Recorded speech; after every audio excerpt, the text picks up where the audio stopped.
Halo Sobat PPATK, selamat bergabung di Jumatan. Jumpa PPATK Pekanan bersama saya M. Natsir Konga dan narasumber terbaik.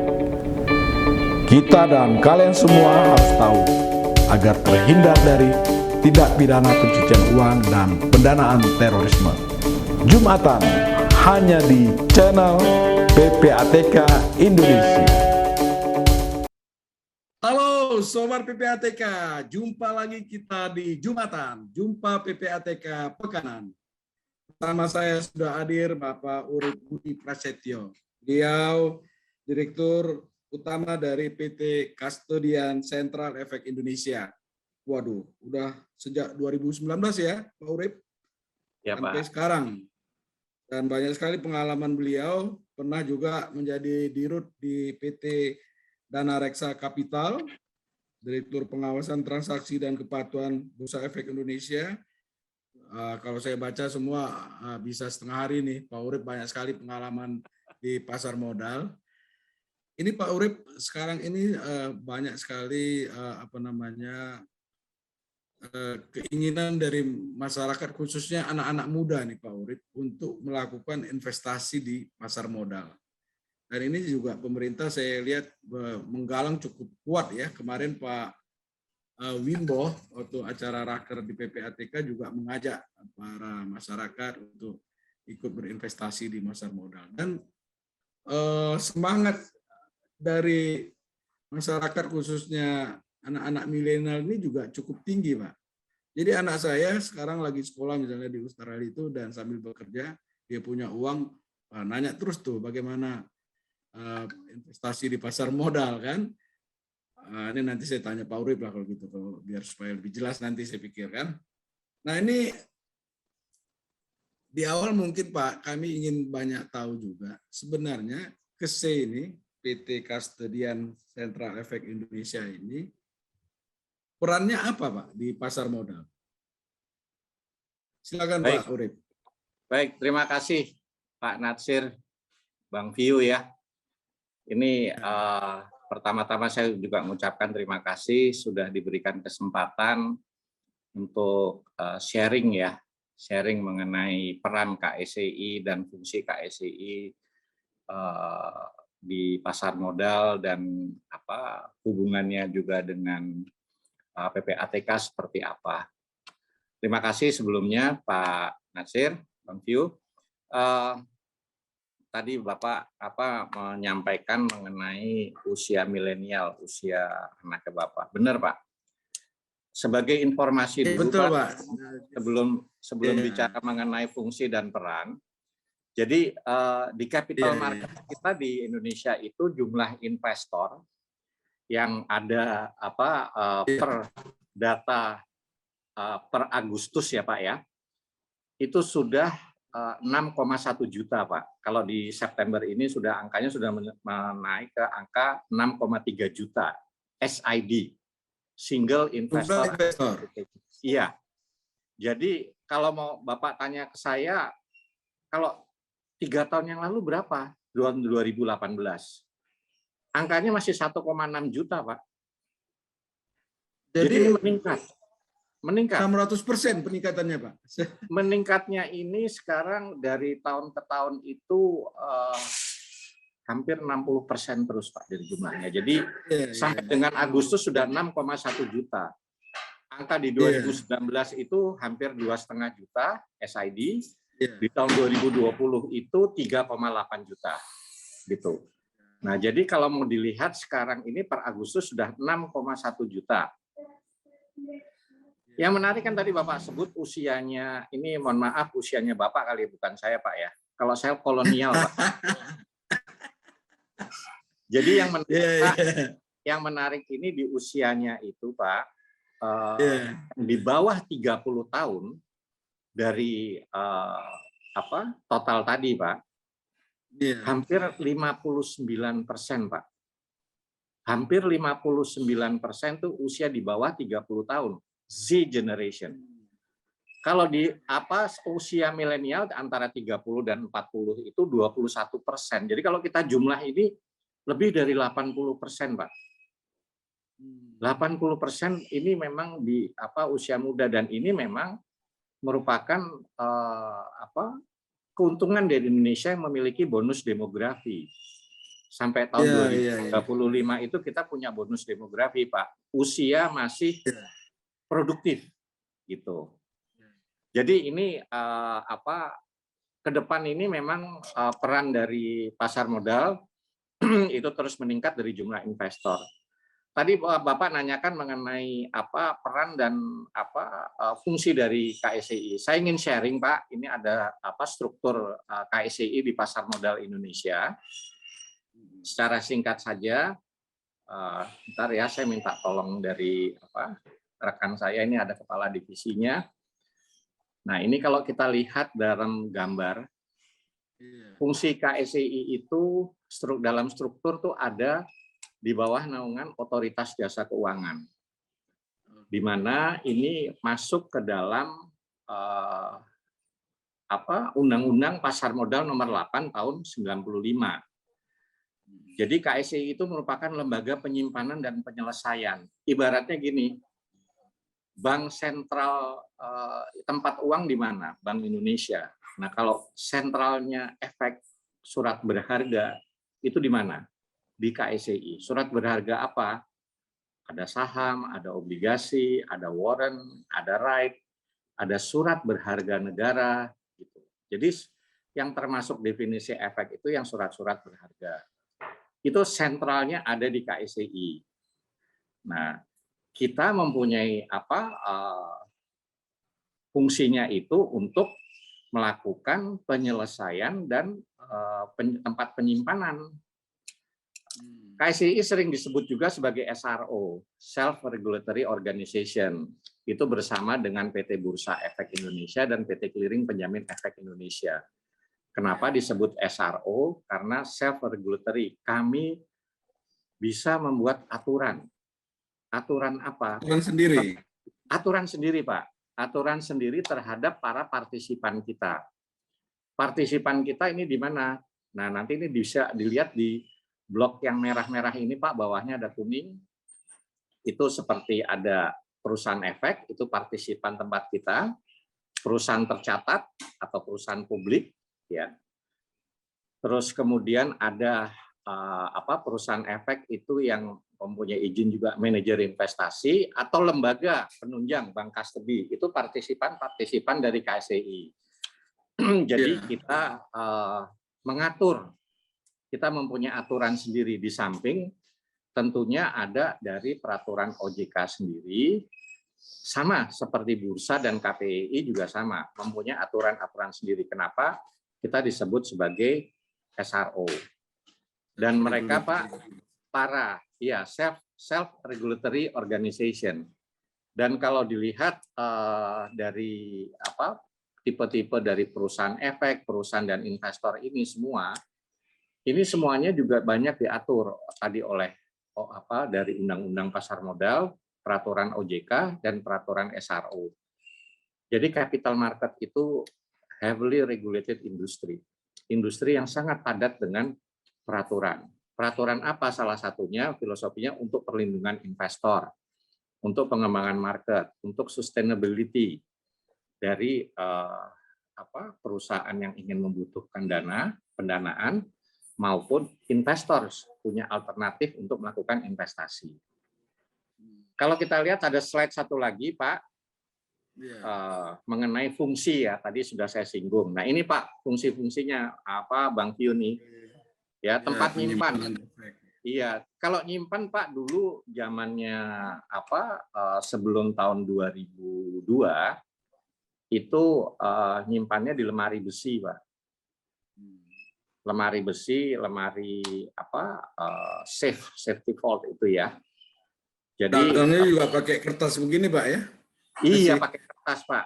Masih pakai saham, pakai lembaran saham gitu ya, lembaran kertas itu yang saham di print.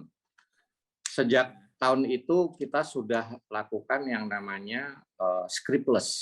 Jadi sudah pakai elektronik semua. Nah, itu tempat nyimpannya kalau yang dulu kita butuh ruangan besar, apalagi waktu zamannya krisis tahun 98 ini Bang Piu saham itu pada drop harganya waktu itu saat itu sampai Rp25.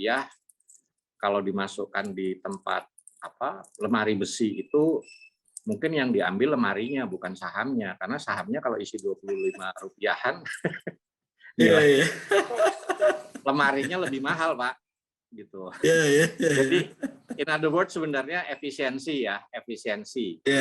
Nah, ini tempat menyimpan itu tentunya juga tempat para partisipan kita membuka rekening, kemudian mendaftarkan efeknya, mengadministrasikan dalam hal ini apabila ada corporate action. Corporate action itu kalau kaum milenial ini habis beli saham nanti ada bagi dividen perusahaannya atau mau melakukan ada right issue.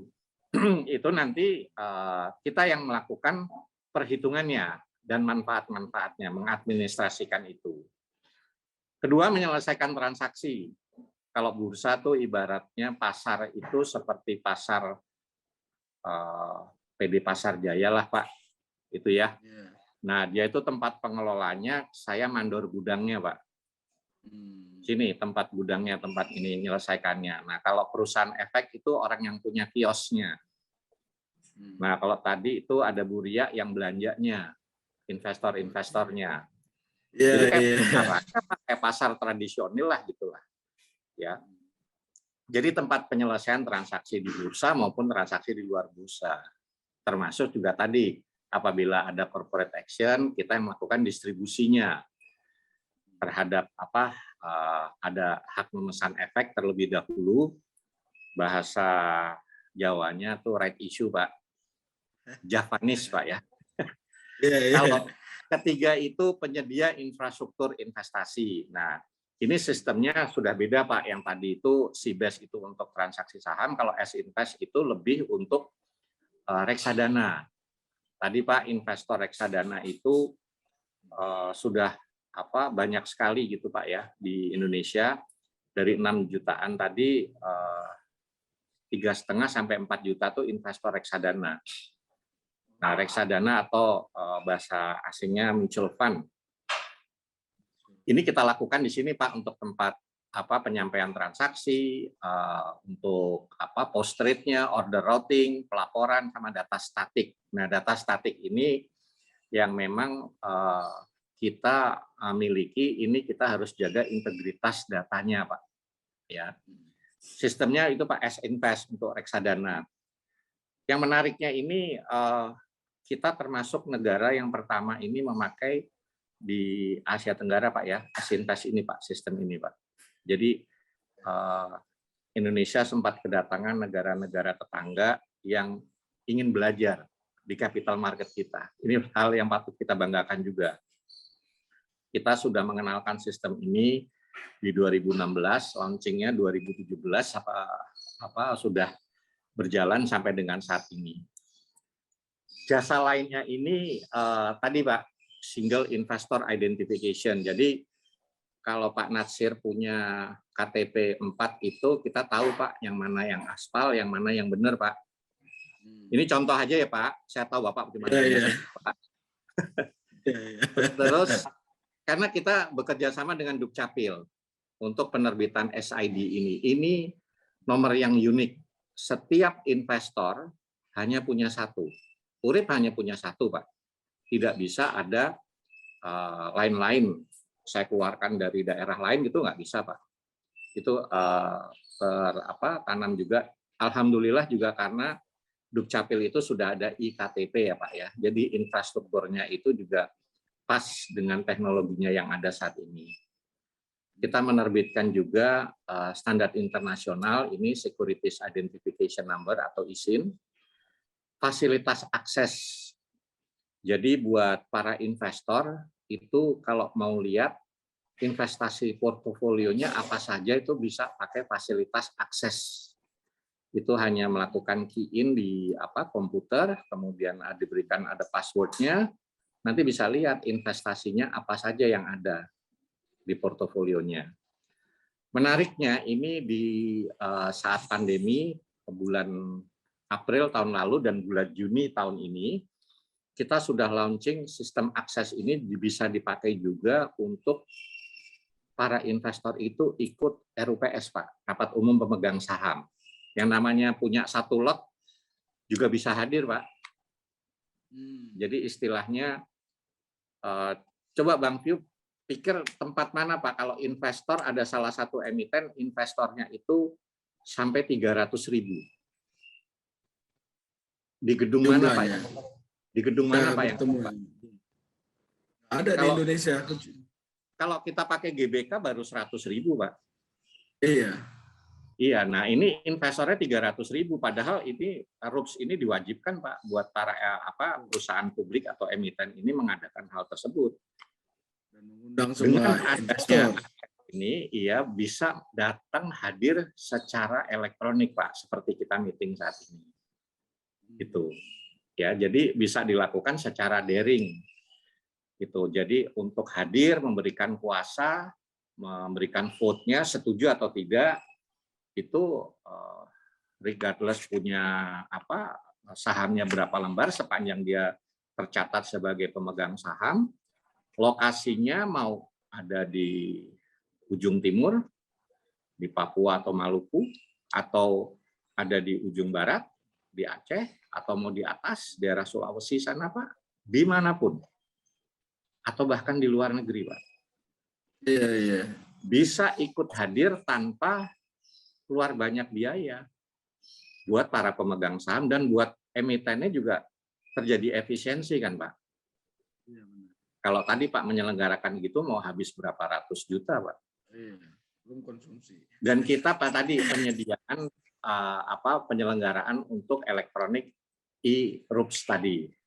Jadi ini sistem-sistem utama di kita, CBES dan YesInvest yang merupakan key buat jasa-jasa apa saja yang bisa kita berikan. Selanjutnya, KSEI itu juga punya kewenangan nih Pak. Tadi kalau ditanya apa fungsinya KSEI apa, kita punya kewenangan ya untuk melakukan blokir, bekukan atas perintah tertulis dari Bapak PAM dulu Pak, sekarang OJK. Jadi berdasarkan permintaan tertulis dari Kepala Polisi, Kejaksaan atau Ketua Pengadilan Tinggi, kita bisa melakukan pemblokiran atau penyitaan. PPATK juga bisa, Pak?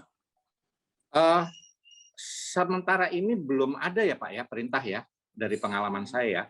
Jadi sebenarnya bisa saja Pak kalau kita lihat dari ini memang secara legalnya ini nanti permintaan tersebut itu larinya ke OJK dahulu, Pak.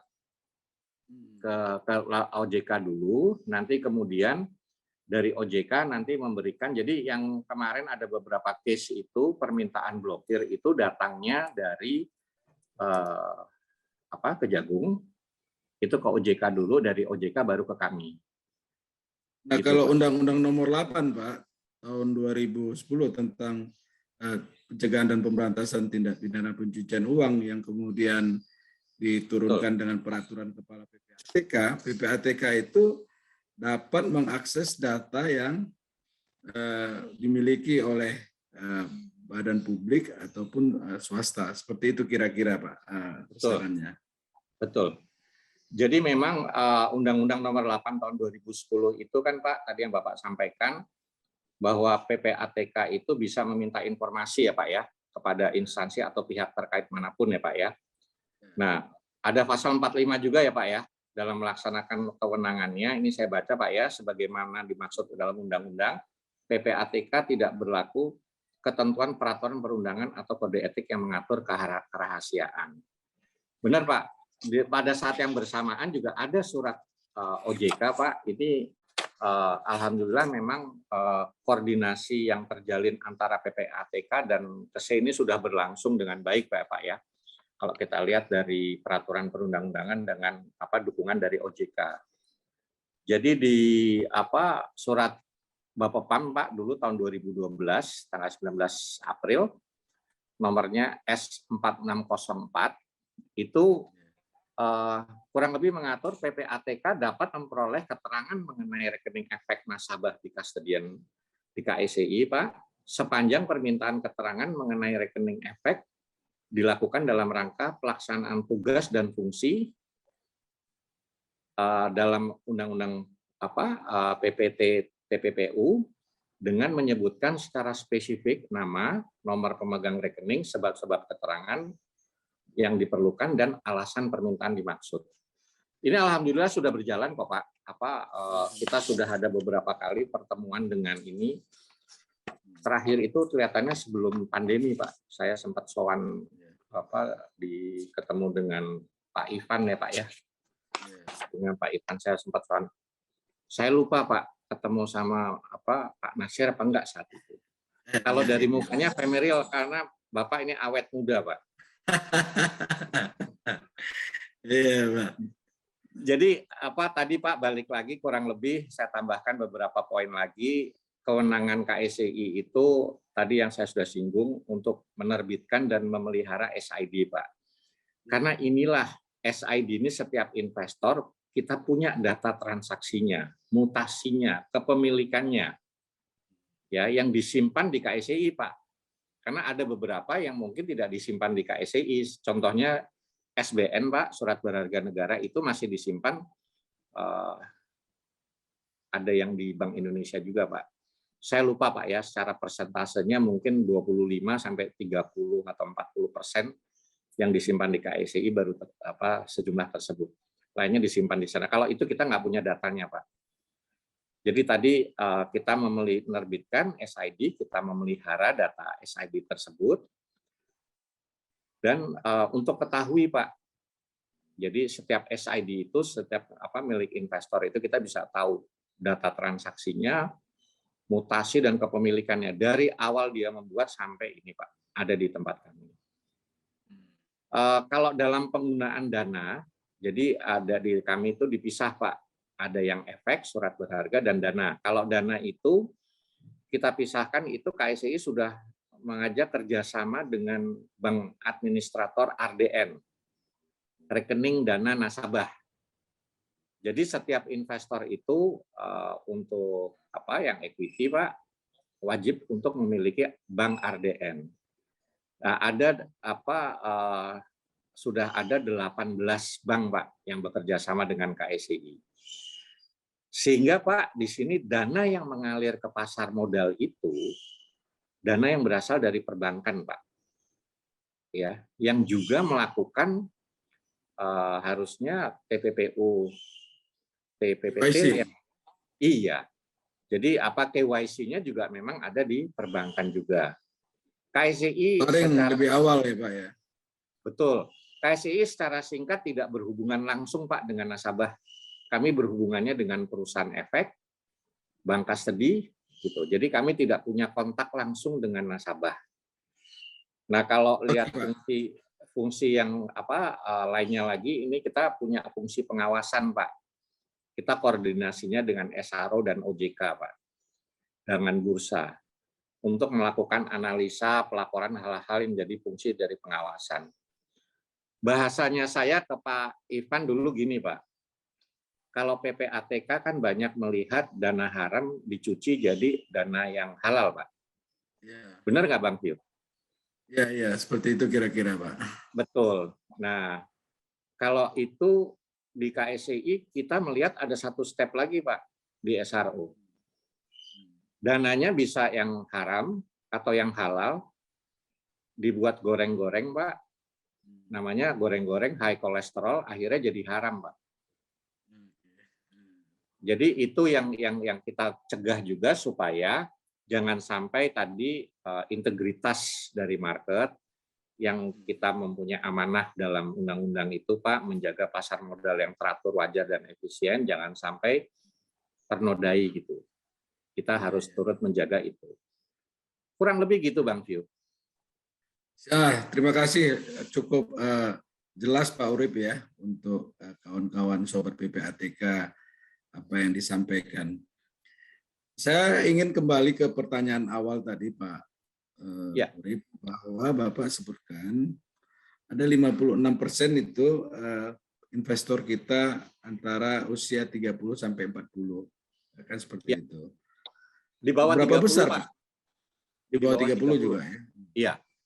Berapa besar kontribusi mereka terhadap pasar modal ataupun terhadap perekonomian bangsa, Pak? Jadi menariknya gini Pak, memang ini usia milenial ini Pak. Jadi kalau saya lanjutkan datanya itu, mereka itu yang range pendapatannya kan memang harus diisi ya Pak ya. Jadi yang pendapatannya antara 10 sampai 100 juta. Nah lalu kemudian kalau dilihat ini mereka kebanyakan lulusan masih SMA Pak, 56% itu. Atau lulusan S1. Jadi kalau datanya yang lulus SMA sama lulus ini itu kurang lebih hampir sama lah Pak, 70%-an. Nah mereka ini kebanyakan ikut programnya itu yang nyicil Pak, nabung saham, nabung reksadana gitu. Jadi angkanya sih nggak besar Pak. Tadi pertanyaan Bang Pio ini bagus. Sayangnya saya nggak punya datanya Pak. Tapi kalau dilihat dari jumlah asetnya ya Pak ya, yang kita sampaikan, aset yang di atas umur 60 Pak, itu investornya besarannya cuma 3,23%. Yang di atas umur 60. Nilainya itu 373 triliun Pak. Berapa Pak? Ulangi Pak. 373 triliun. Oke, ya. Yang di atas 60 Pak. Yang usia 51 sampai 60 itu 150 triliun, Pak. Yang usia 41 sampai 50 mohon maaf, itu 111 triliun. Makin turun ya, Pak? Iya, makin turun. Umur 31 sampai 40 68 triliun. Kalau di bawah usia 30 tahun itu 27 triliun, Pak. Masih oke Pak ya. Iya, artinya memang sedangkan ini terkonsentrasi jumlah investornya di sana, Pak. Kalau kita bicara 80% dari 6 juta lebih itu kan hampir 5 juta, Pak. 4,8-an, Pak ya. Jadi dan investor tersebut kebanyakan memang ada nggak semuanya aktif, Pak. Nggak semuanya aktif gitu. Jadi gimana Bang Fio? Saya jeda sedikit Pak ya. Ya. Tadi banyak juga yang melakukan investasi di reksadana.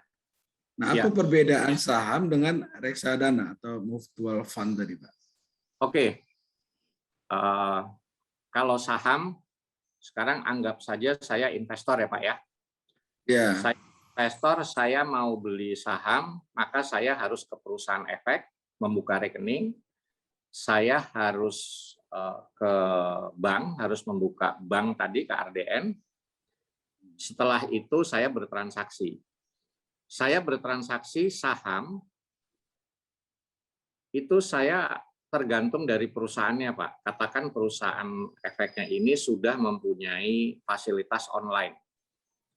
Maka mereka memberikan fasilitas research. Saya tinggal baca sendiri. Atau saya orangnya gaptek Pak. Ya, saya telepon salesnya. Saya tanya rekomendasi apa. Kalau ini kan kata kuncinya itu Pak, informasi. Mau beli, mau jual, yang dibeli yang bagus apa? Hari ini kalau saya sudah punya saham, apakah harus jual? Kok ini turun sahamnya? Apa saya harus hold atau jual? Jadi informasi itu penting Pak, salah satu key-nya. Nah, kembali lagi kalau saya ingin mau beli jual, keputusan ada di Urip Pak. Seorang Urip yang memutuskan untuk beli dan jual. Karena saya bertanya dengan seorang salesnya itu dengan mereka mempunyai license khusus. Nah, kalau reksadana bedanya apa Pak? Sama, saya datang ke perusahaan efek, membuka rekening, reksadana, nggak harus dananya Pak, dananya nggak perlu, karena reksadana itu yaitu kumpulan satu produk, katakan namanya reksadana saham A. itu a basket of investment, Pak. Di dalamnya sahamnya itu apa saja, itu yang mengelola ada seorang fund manager, Pak. Nah, ini Bang Vio hati-hati. Cari fund manager yang bagus yang apa, Pak? Fund manager, coba. Bang Vio mikirnya paling gampang cari fund manager yang aman gimana, Pak? Kalau saya make sure ada huruf D-nya, Pak. B. D, Delta. Oh, Delta. Yeah. Iya, kalau nggak ada huruf D-nya, fund-nya jadi apa, Pak? FUN kan, Pak? Iya, iya. Duitnya raib, Pak. Nah, jadi fund manager itu dia ikut kepada satu entitas perusahaan efek yang memiliki izin manajer investasi. Dia sudah dapat izin perusahaannya, perorangannya pun harus dapat izin dari OJK. License khusus, Pak. Bahwa katakan pialangnya itu, Pak, maksudnya. Bukan pialang, Pak. Itu fund manager yang punya izin mengelola. Jadi ada tingkatan, Pak. Ada tingkatan seorang pialang itu trader atau dealer. Ada satu lagi izinnya untuk penjamin emisi atau underwriter. Satu tingkatan lagi fund manager, manajer investasi, Pak. Dia ini sudah mengikuti kursus-kursus, kemudian ada tesnya, lulus, kemudian akan diinterview, ada lisensinya, Pak. Jadi kayak ibarat kita naik motor punya SIM C, SIM B, atau SIM A, Pak. Iya. Itu yang memberikan izin itu OJK. Nah, license itu dia bisa mengelola, dia bisa mendapatkan dana masyarakat. Nah, sekarang Bang Q nggak punya waktu untuk transaksi saham dan katakan juga nggak mau pusing. Udah deh, uangnya saya kasih ke si A, sebut saja Amir, ya. Kasih ke Amir aja deh sebagai fund manager. Amir bekerja di satu perusahaan manajer investasi apa yang punya produknya reksadana. Nah, keputusan untuk memilih fund manager ada di Bang Q. Keputusan untuk beli dan jual ada di siapa? Di fund manager, Pak. Oh, gitu. Oh, bukan. Karena Bapak sudah mempercayakan dananya ini kepada seorang fund manager yang mengelola. Nah, nanti disesuaikan. Oh, karakteristik apa Pak Nasir ini, Bang Q ini risk taker atau risk averter atau seperti apa, dan itu ada aturannya juga, Pak. Ya, seorang pensiunan terus diajak main bukan main lah, diajak investasi saham, kasih reksadana saham yang second atau third liner, Pak. Yang istilahnya tadi saya bilang digoreng, itu akan ada lagunya, Pak. Lagunya tahu Bang Nasir apa? Killing Me Softly, Pak. Oh. Iya kan orang jantungan, Pak. Orang jantungan kan diberikan seorang fund manager tidak melihat karakteristik kondisi keuangan nasabah. Tidak sesuai dengan profilnya, Pak. Iya. Gitu. Oh, orang masih milenial, masih ini dia dikasih karena reksadana itu ada tipenya, ada 3 macam juga. 4 bahkan. Ada reksadana sekumpulan saham, ada reksadana yang hanya fixed income, hanya obligasi, surat hutang, isinya, atau yang dicampur, ada campuran komposisi fixed income-nya sama sahamnya, ada satu lagi yang money market. Money market itu kebanyakan produknya deposito atau surat berharga yang di bawah 1 tahun. Nah, itu semua ada pilihan-pilihannya. Yang milih itu kita, Pak. Yang milih investor. Tapi nanti fund manager yang menentukan mau beli saham apa, mau beli surat hutang apa, itu Bapak sudah serahkan ke sana. Bapak cuma milih produknya aja udah benar apa belum nih. Dan katakan tadi kalau Urip jadi fund manager, Pak, katakan in the past saya bisa perform suku bunga bank sekarang berapa? 3,5%. Saya tahun lalu saat pandemi aja bisa mengelola dapat returnnya katakan 12%. Di tahun ini, saya nggak boleh, Pak, menjanjikan sama Bang Nasir ini, nggak boleh. Sama Bang Fyu saya nggak boleh menjanjikan. Tenang Pak, tahun lalu saya ngelola 12. Tahun ini Bapak 10% udah di tangan. Nggak boleh. Nggak ada aturannya. Tidak boleh menjanjikannya tadi yang pasti. Gitu.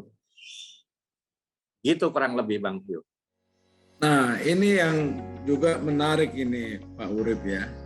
Ya. Dari National Risk Assessment yang kita lakukan bersama juga dengan OJK, itu pasar modal itu sangat rentan untuk sebagai media pencucian uang. Kenapa? Dari hasil NRA itu pasar modal menjadi tempat pencucian uang yang besar gitu ya. Sementara kasus yang diungkap itu masih sedikit gitu Pak Urip. Ini permasalahannya di mana kira-kira Pak?